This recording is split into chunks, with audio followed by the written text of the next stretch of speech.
एक भी झुग्गी में रहने वाले परिवार को बेघर नहीं होने देंगे, उसका आशियाना नहीं उजड़ने देंगे।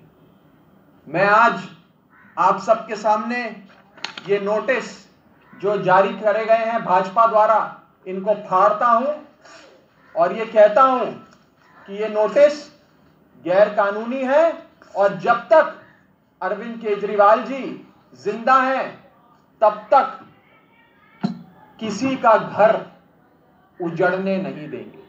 किसी भी झुग्गी झोपड़ी में रहने वाले व्यक्ति को चिंता करने की जरूरत नहीं है।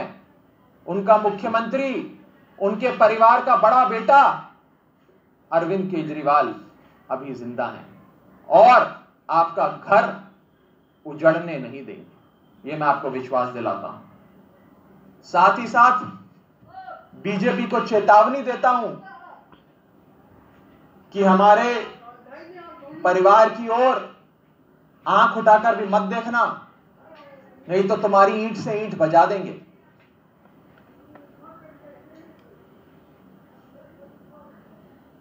मैं ये कहना चाहता हूं बीजेपी वालों से कि जिन लोगों का आशियाना आप उजाड़ना चाहते हैं, जिन लोगों को बेघर करना चाहते हैं, जिनके घर उजाड़ना चाहते हैं, वो सब लोग भी इसी देश के नागरिक हैं, हमारी भारत माता के बच्चे हैं और उतने ही नागरिक हैं जितने नागरिक ये भाजपा वाले हैं। उनको कम मत समझना और जब तक परिवार का बड़ा बेटा अरविंद केजरीवाल जिंदा है, एक ईंट भी कोई हिला नहीं सकता। যোগেন মন্ডল এবং মানিক মন্ডল ওরাই সত্যি কথা বলেছিল। কেন বলেছি? গতকাল পর্যন্ত আমি এতটাই হতাশ হয়েছিলাম, এতটা যন্ত্রণা পেয়েছি, যার জন্য আমি বলতে বাধ্য হয়েছি বিতর্কিত মহানায়ক মহাপ্রাণ যোগেন্দ্রনাথ মন্ডল আজকে তার কথা সম্পূর্ণ মিলে যাচ্ছে। তার বিরুদ্ধে যতই কুৎসা হোক, তাকে নিয়ে আলোচনার সময় এসছে। তার ভাবনা চিন্তা কি বলেছিলেন তিনি, এই নিয়ে আমাদের লাইভে নিখিলদা বলবেন বা প্রশান্তবাবু বলবেন। প্রশান্ত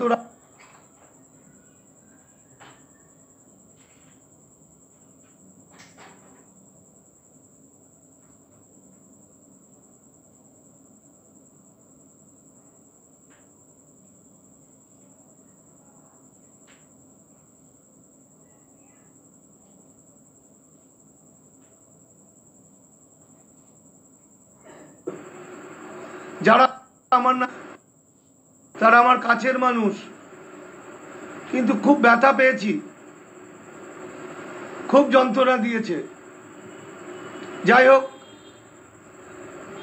এই মুহূর্তে বাংলাতে যে অবস্থা হয়ে আছে, এনআরসি আন্দোলন সবটা ঘেঁটে আছে, মানে পুরোপুরি ভুল বুঝেছে। এই আইন সম্পর্কে ধারণা যা যা আমরা বলেছিলাম, আমরা সঠিক কথা বলতে পারিনি বন্ধু মানুষের কাছে। আমি জানি না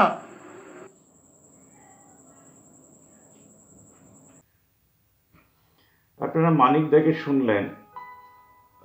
দামাল বাংলা প্রায় 2 মাস ধরে তারা লাইভ করছেন, রেগুলার লাইভ করছেন। রেগুলার লাইভ করার একটা প্রবলেম হচ্ছেও, যেটা সেটা একটু ডিটেলেই বলি। যে ধরুন আমি শ্রীরামপুরে থাকি, আপনি কলকাতা থেকে আসবেন, স্টেশনে নামবেন, মানুষের সামনে থেকে অটোটা ধরবেন, মাহেশ পোস্ট অফিসে এসে নামবেন, পশু হাসপাতালের পাশে গঙ্গার দিকে হাঁটবেন, পরমেশ্বরী স্কুল ক্রস করবেন, আর খানিকটা এগিয়ে ডান দিকে আপনি পুকুর পাবেন। পুকুরের মাঝামাঝি উল্টো দিকে জুনিভাল হাউস, সেটা আমার বাড়ি। এইটা বলতে কি 2 মাস লাগতে পারে।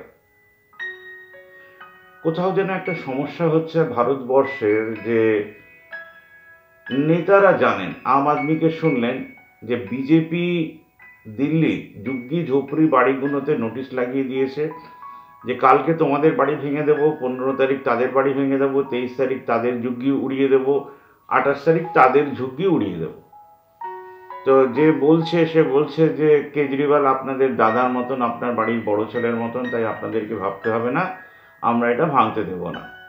তার মানে ভাবুন, দিল্লিতে আম আদমি সরকার, সেটাকে পুলিশ চালাচ্ছে বিজেপি সরকার, মানে সবাই দেশের লোক, এবং যাদেরকে উচ্ছেদ করে দেওয়া হবে তারাও দেশের লোক।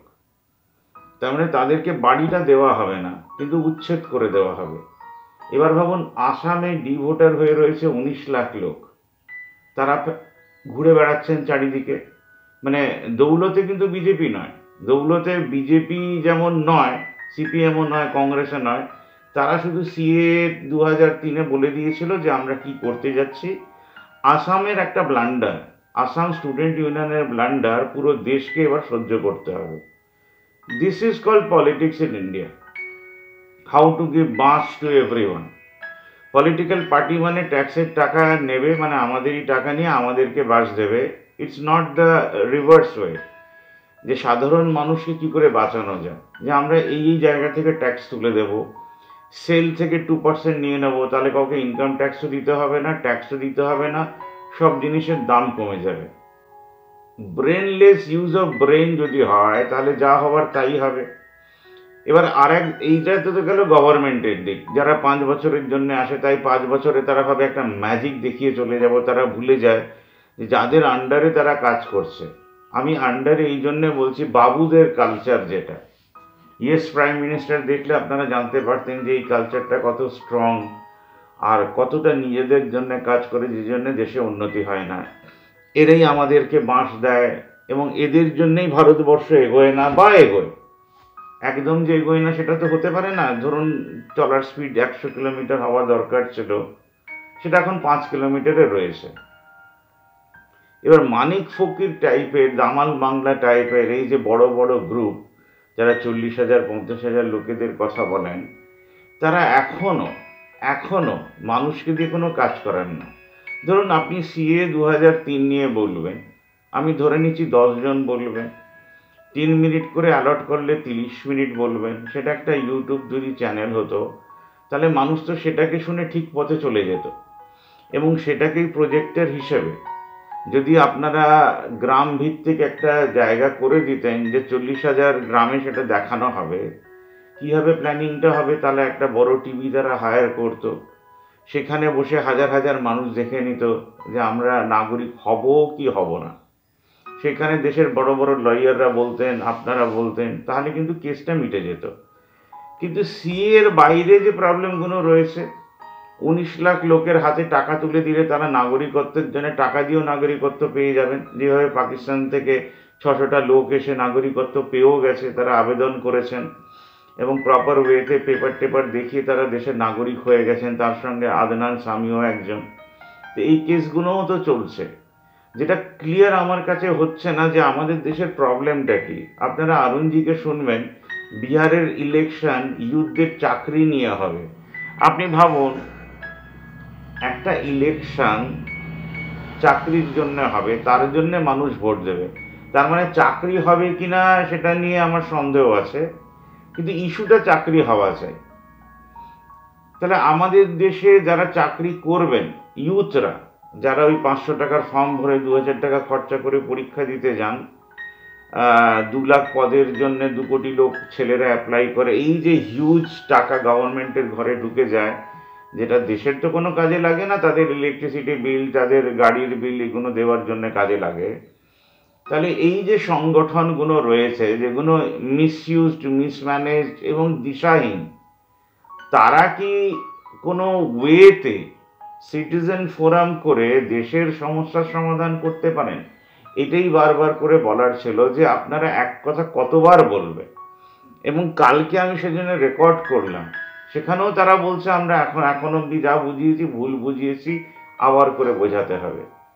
এইগুলো ঠিক মেনে নেওয়া যায় না।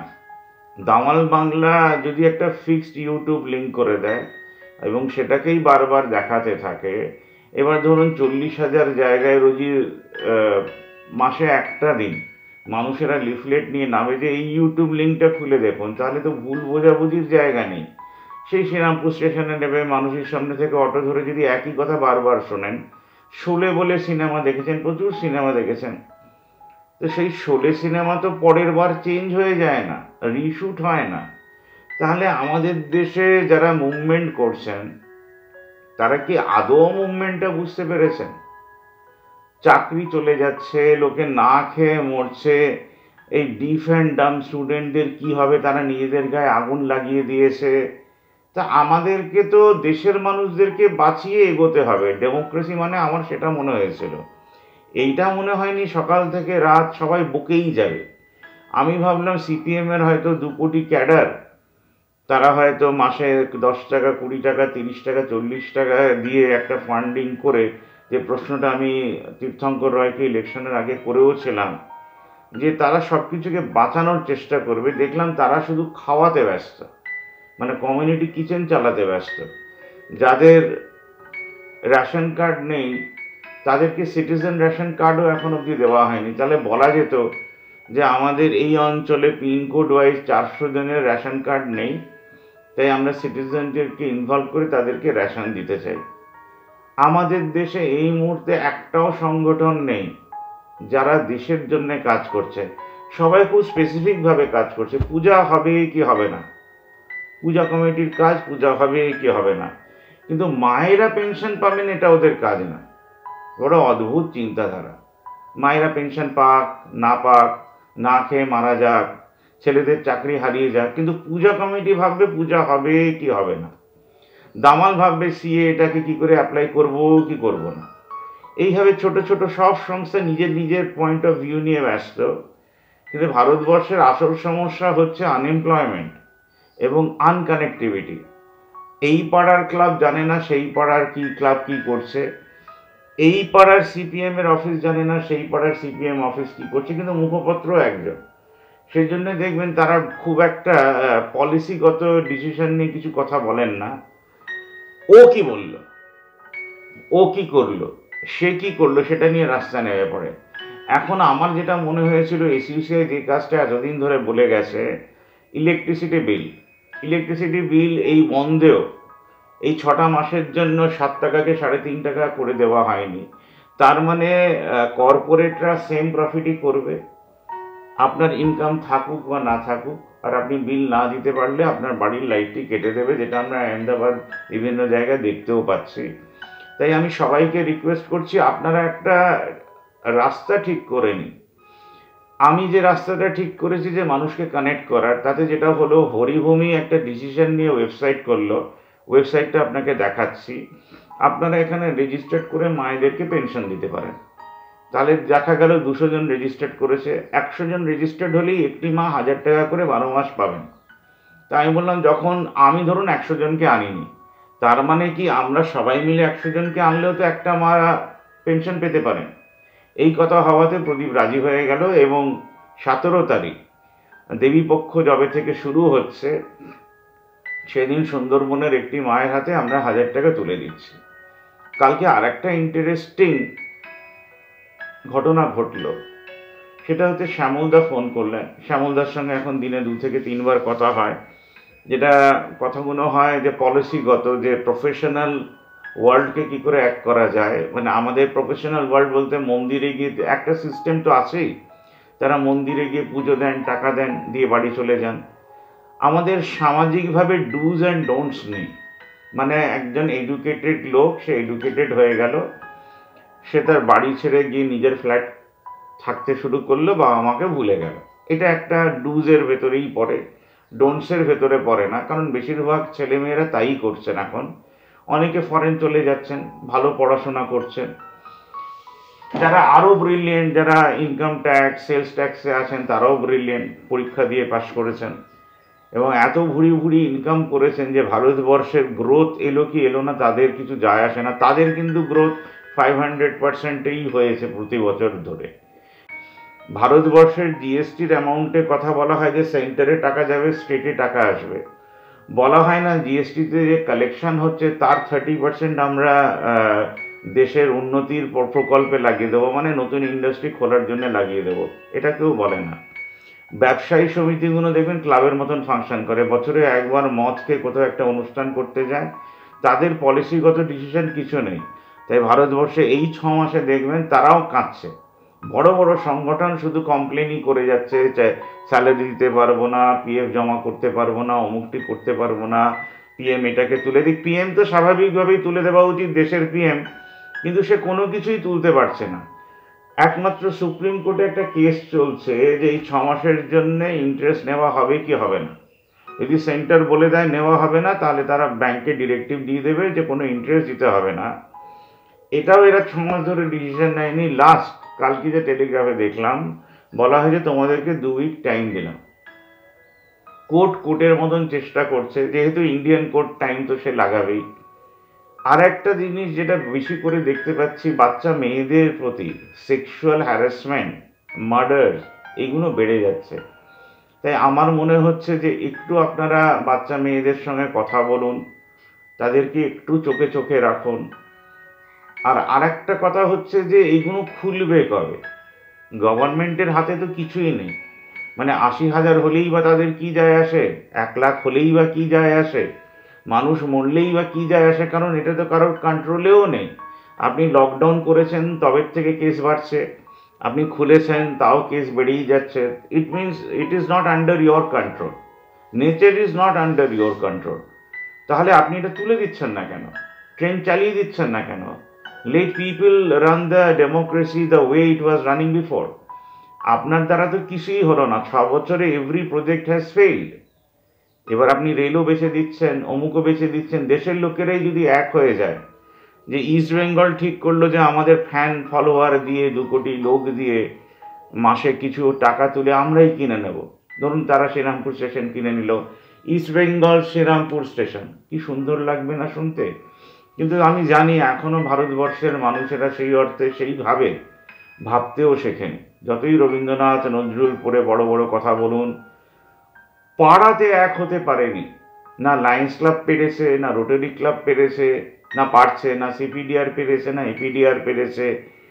শুধু কমিউনিটি কিচেন কিছু চালানোর ব্যবস্থা এখনো চলছে। বিজ্ঞান মঞ্চ একইভাবে ফেল। মানুষের পাশে দাঁড়াবো, এইটা আমাদের এজেন্ডায় এখনো ঢোকেনি। মন্দিরে যাওয়াটা ঢুকেছে, স্কুলে গিয়ে পড়াশোনা করাটা ঢুকেছে, স্কুল থেকে ড্রপ আউটটা ঢুকেছে, কলেজে গিয়ে রাজনীতি করব, পড়াশোনাটা কম করব, সেখান থেকে নেতারা আমাদেরকে একদম ছিপ দিয়ে তুলে নেবেন। কিন্তু একজন মায়ের পাশে দাঁড়াবো, ভারতবর্ষের মায়েরাই সেই ডিসিশন নিতে পারেননি। শিক্ষিত মায়েরা যারা অফিস করেন, ভালো ইনকাম করেন, ভালো টাকা পয়সার সেভিং আছে, মৃত্যুর সময় কত টাকা ছেড়ে যাবেন সেটাও জানেন না। সেখান থেকে মাসে মাসে 100 টাকা দিলে সেই টাকাটা যদি কমে যেত তাতেও কিছু যায় আসতো না, কিন্তু তারা এক হবেন না। এটা একটা অদ্ভুত সমস্যা ভারতবর্ষের। তাই আমি আপিল করছি ভাবনা মুখের হয়েও, কৃষ্ণমাচারী গোস্বামী সোসাইটির হয়েও, গীতা আম্মা স্মৃতি সদনের হয়েও, হরিভূমির হয়েও, আমাদের প্রত্যেকটা পিনকোডে 7 জন 3 জন করে মাদের চাই, যারা দেশটায় ইকোনমিক রিফর্ম আনবেন, একদম ইকোনমিক রিফর্ম। তার মানে সেখানে যে মায়েরা আছেন, যেটাকে 50% অফ দ্য পপুলেশন বলা হয়, অর্ধেক আকাশ বলা হয়, অসহায় কেন বলা হয় জানি না, কারণ আমার মনে হয় মায়েরা বেশ সহায়। তারা করতে চান না তাই করেন না। আমার কাছে এটাই ভেরি ক্লিয়ার যে মাসে 3 ঘন্টা তারা দিতে পারবেন না, এটা হতে পারে না। তাই আমি ধরে নিচ্ছি ভারতবর্ষের মায়েরা এখনো দেশের ভালো চাননি, তাই করতে পারেননি। তারা যেদিন মনে করবেন যে হ্যাঁ আমরা পারবো, সেদিন থেকেই আমাদের দেশ উঠে দাঁড়াবে। তাই প্রত্যেকটা পিনকোড, প্রত্যেকটা গ্রামে এরকম 5 থেকে 7 জনের একটা গ্রুপ চাই।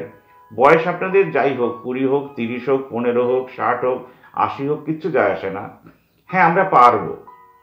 এই গ্রুপগুলোকে চাই যারা মায়েদের থেকে প্রতি মাসে সামান্য হলেও মেম্বারশিপ ফিস নেবেন, চাষিদের পাশে দাঁড়াবেন, প্রবীণ নাগরিকদের পাশে দাঁড়াবেন, আর সেন্টারের সঙ্গে জুড়বেন।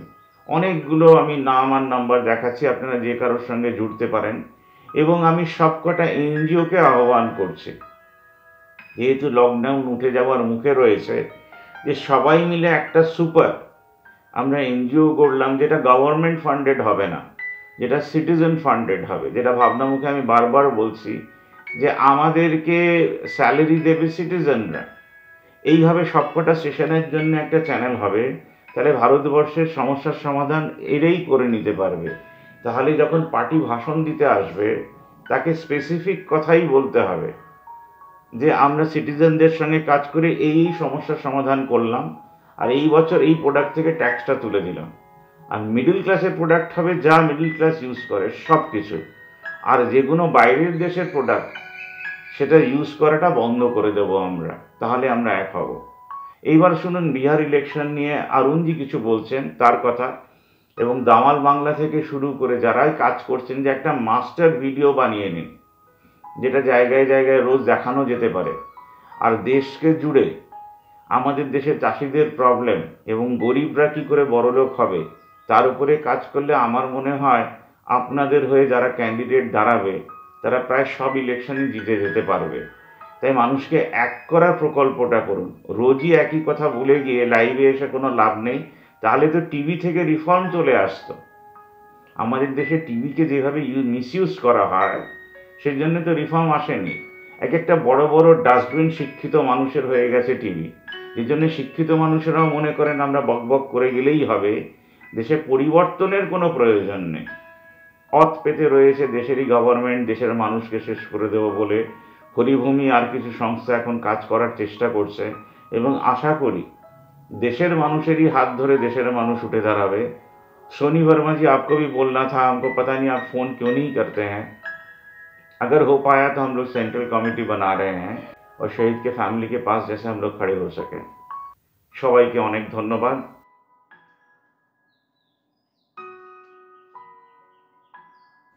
नमस्कार, मैं डॉक्टर अरुण कुमार। क्या बिहार में बेरोजगारी सचमुच चुनावी मुद्दा बनेगी?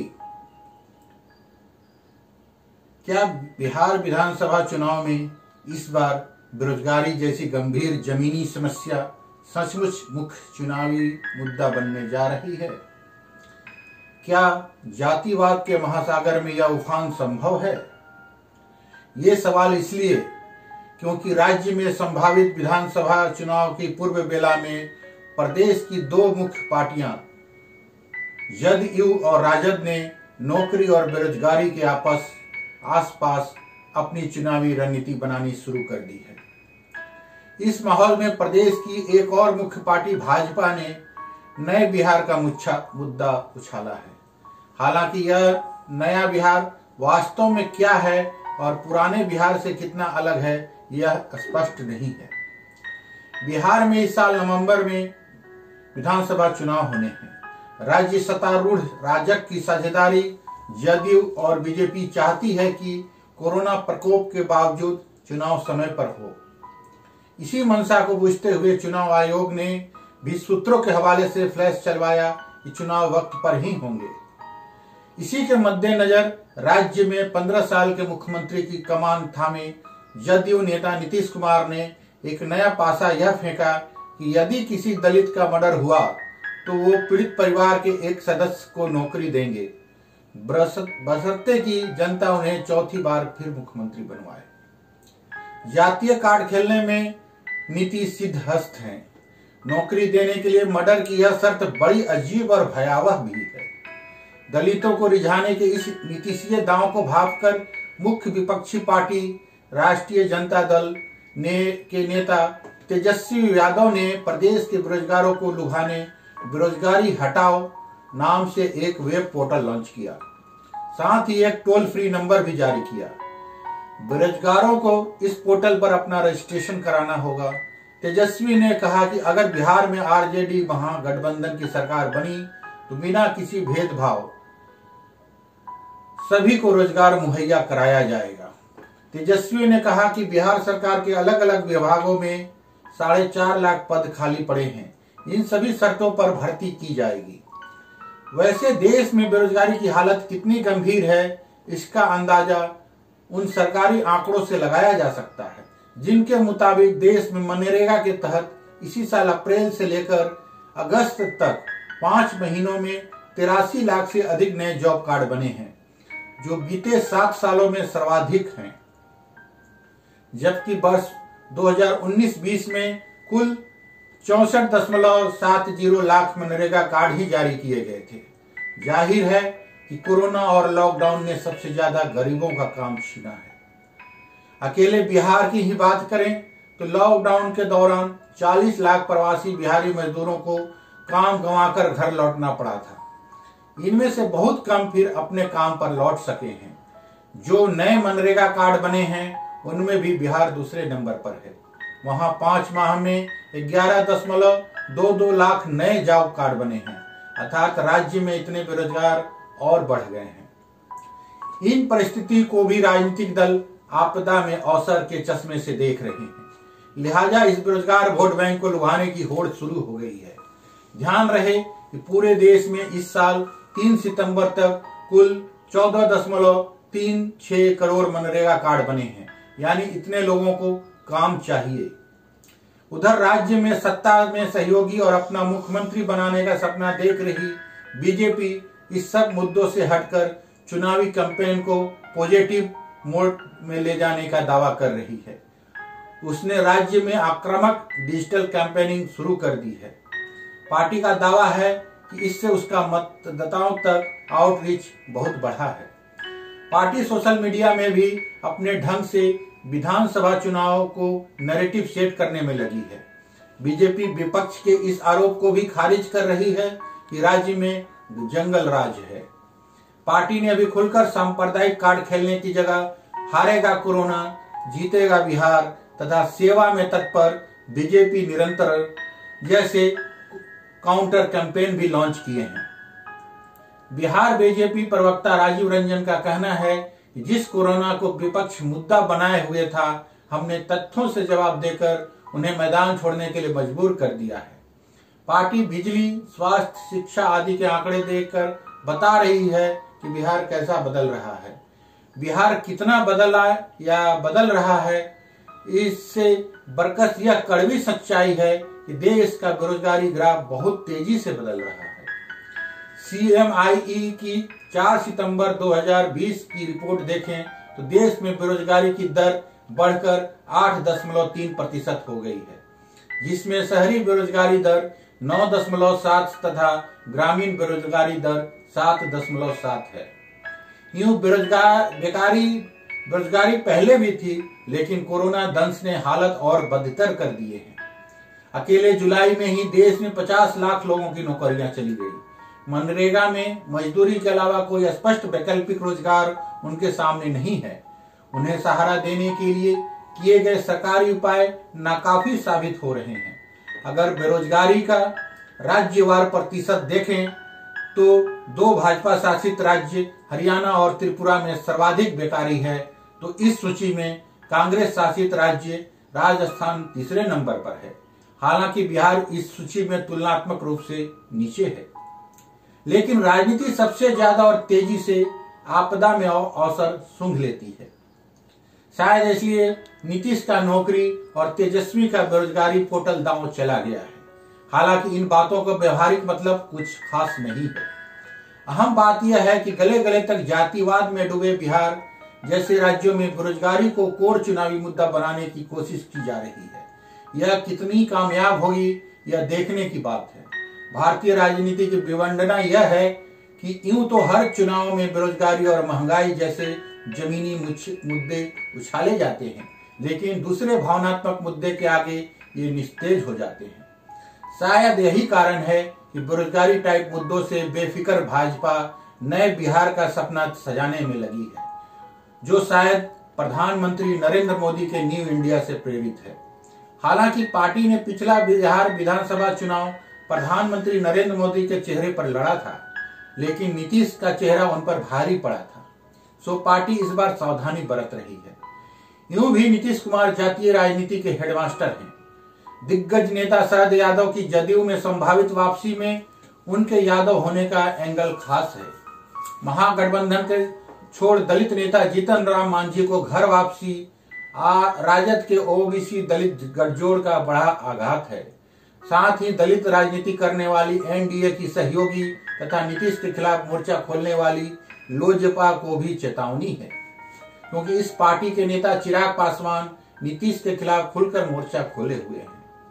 इसका अंदाजा इसी बात से लगाया जा सकता है कि चिराग ने पिछले दिनों पटना के अखबारों में अपनी पार्टी के फुल पेज विज्ञापनों 2 लाइन लिखी कि वो लड़ रहे हैं हम पर राज करने के लिए और हम लड़ रहे हैं बिहार पर नाज करने के लिए। यानी ये राज और नाज का फर्क है। यह बात अलग है कि चिराग ना तो सही अर्थों में दलित हैं और ना ही बिहारी हैं। इन सब के बावजूद नीतीश कुमार ही इस चुनावी खेल के मुख्य सूत्रधार हैं। उनकी स्वीकारता अब भी बनी हुई है। दलित को नौकरी के बहाने उन्होंने दलित बेरोजगारी का नया कार्ड खेला है। अगर यह सही में कामयाब हो गया तो हो सकता है अगले चुनाव में हमें जमीनी मुद्दे ही मिसाइल की तरह चुनाव की अग्रिम चौकियों पर तैनात मिलेंगे। लेकिन क्या ऐसा होगा? धन्यवाद। आपका अपना डॉक्टर अरुण कुमार।